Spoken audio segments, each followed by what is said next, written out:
Yo, what's going on? So I jumped up into my little shoebox here. As we can see, this is actually a good little content studio. And I got a text message from a builder today. Tyler, you are the man. Hey mate, biggest objections I'm getting at the moment.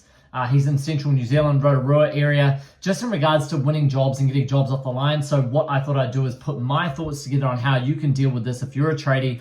I know times are tough right now, but here's what to do. First thing, you just got to stay real positive, man. Literally, you just have to stay positive, stay in the game, because just remember, the only other option is to quit, and then you'd have to go work for someone, and then there's no point being in business if you don't want to do that. So, you know, the couple of main points here are clients are wanting a site visit straight off the bat. Now, I'm a big believer in not doing free site visits, but I believe in this kind of market or economy, it's a case-by-case basis. So cases where I would be doing a free site visit, if you have minimal work coming in, if you've got less than a month's worth of work coming in, go to every single site visit for free. Don't charge a premium. This is when I wouldn't be charging for site visits, because you need to put your best foot forward in order to get business. The only time I'll be looking at charging for site visits is if you are absolutely stacked, it's completely out of your way, the client doesn't really meet your criteria for who you want to do business with, the location is miles out, and it's just not worth your time. So site visits off the bat is still, I would be pushing to get all the information and doing an online estimate as quick as you can before you push to a site visit. So for example, the way I would word this is listen, thanks for your time on the phone. I appreciate it. I need you to send me some information. Flick me some email, flick me some plans, whatever you've got, send it to me so I can help you give a ballpark. Or if they've explained it over the phone and they're like, hey, listen, we want to extend our house 25 square meters. We're going to need council. We're going to need a drafty. We're going to need all this stuff. You can go, hey, listen, roughly based on a project we did this time last year, it cost, by the time it rounded out, $5,500 a square meter, times it by 25, give them a rough figure, and just say, listen, it's going to be 12 weeks before you get anything for drawings, council. So, give them as much info as you can on the phone. If you're in the industry, you know everything, you know rough costings, you know how long stuff takes. So that's what I will be doing. Can't afford it. So this is probably the biggest objection. And I agree, things are tight right now. And when things are tight, you've got to get really, really creative on how you can help. So for one, cost engineer. If a client comes to you and they want to do 5 different projects in their house and they come back to you and say, we can't afford it, what can you do in order to just get a percentage of the money of the estimate you put forward? For example, they've gone and said we want to do a bathroom and extension, a kitchen, and repaint the whole house. And the whole job's coming to $400,000 for God's sake, okay? 400K, and they say, oh shit, it's too expensive. Okay, what's the most important right now? Why don't we trim the other stuff off, or we don't do the extension, we don't do the kitchen, and we just do option C and D? It's better to go in and try and get at least 50 or 60 grand than nothing.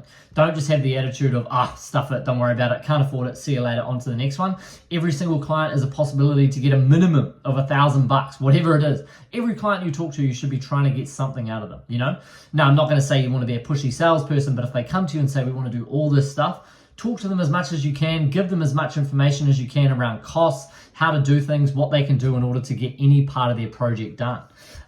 So yeah, the can't afford it is the biggest objection possible. You could get creative on the cost engineering, bringing the cost down. Luxury stripping luxuries off the job. For example, extended deck at heights, they want to go for a glass balustrade, $850 a linear meter. No, let's trim that back and we'll go for a timber balustrade now, a lot cheaper, around $250 a linear meter. That's another option as well. So, cost engineering is a big part, and it also shows that you know your stuff. You know your stuff, you know a lot about the industry, and you can help them save money.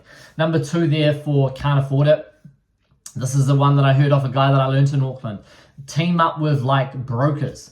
Try to get information off banks, team up with someone that does second tier finance, lending, whatever it is. I don't know. Try and help them with the finance. That's something that a builder I worked for a little while in Auckland also did as well. Don't know if that's sleazy car tactics, but you should be doing whatever you can do to help get the job over the line. And they'll appreciate that. And even if the job doesn't go ahead just now, they could turn around in 3 months and say, shit, David, he was so helpful. He went over and beyond to try and get us this project over the line. Now we're ready. Our situation's changed. This has happened. We got to pay out whatever it is. Now we're good to go ahead. You're going to be at the front of the queue, okay? Not sending through info, i.e. photos or job required for the pricing. This is a tough one, man. This is like being a single dude and asking a chick to date you 15 times. And if they say no, I wouldn't recommend going to 15. But what I would do is, obviously, there's only so much you can do. When the client lead comes in, call them straight away. Hey, what's going on? If they don't get back to you, send an email, send a text, maybe follow up every day, maybe follow up the next day, then follow up every other day. And if they don't get info to you, probably going to have to write that one off. You could put them into your email marketing campaign and send them some stuff later.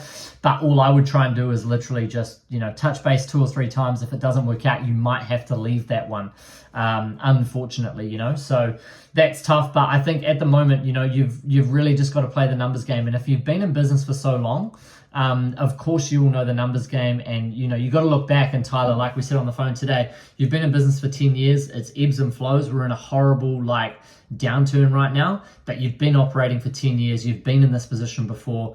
You know the game. It's just keeping a strong mindset and staying in the game. And like we said, if the leads aren't coming in, that's paid equity, but you can also do sweat equity as well. Set a timer every single day, 45 minutes, and be like, I'm going to make 10 cold calls. I'm going to send 10 emails. I'm going to send 10 texts to clients that I need to text. My thing for my business was, I'm going to go make more content. If I've got nothing coming in, I'm going to reach out to 10 existing clients. And I'm going to post 10 TikToks today. Anything relevant. That's what you've got to do. Volume trumps all, and you've just got to create as many opportunities for yourself to win as possible. So that would be my 2 cents of what you can do in order to try and get more business, handle those objections. I hope that helps. If you guys are watching or listening, drop your comment below. How do you handle those objections? Let me know, and thank you very much.